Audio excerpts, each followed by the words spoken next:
बहुत पुरानी बात है। एक राजा था, उसके शयन कक्ष में एक जूं रहती थी। एक दिन कहीं से एक खटमल राजा के शयन कक्ष में आ गया। खटमल को देखकर जूं को गुस्सा आ गया।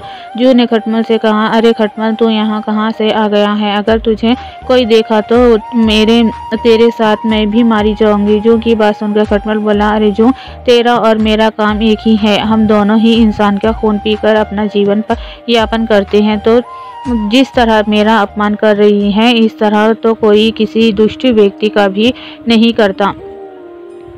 खटमल बोला, मैंने आज तक कई प्रकार के लोगों का खून पिया है, किंतु कभी भी किसी राजा का खून नहीं पिया। वैसे ही राजा का खून बहुत विषय होता होगा, जिसका स्वाद अलग ही होता होगा। मैं भी एक बार राजा के खून का स्वाद लेना चाहता हूँ। जो बोली, सुन खटमल, जब राजा सो जाता है मैं तभी उसका खून पीती हूँ। अगर तूने मुझसे पहले राजा का खून पिया तो राजा जग जाएगा और हम दोनों ही मारे जाएंगे। खटमल बोला, अरे जो, तुम निश्चित रहो, जब राजा सो जाएगा मैं तभी उसका खून पीऊंगा।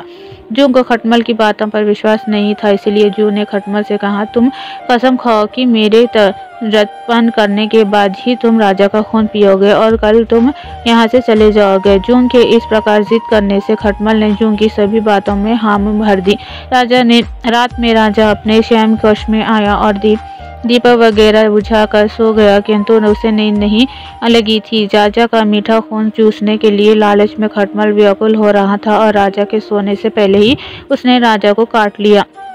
खटमल के काटने से राजा झट से उड़ गया और मंत्रियों को बुलाकर बोला, देखो, मेरे पलंग में अवश्य कोई जूं या खटमल है जिसने मुझे काटा है। राजा के सैनिकों ने तत्काल चादर उठाकर देखने लगे। खटमल अपने स्वभाव बस पलंग के पांव के जोड़ में जाकर छुप गया, किंतु जूं चादर में ही छिपी रही।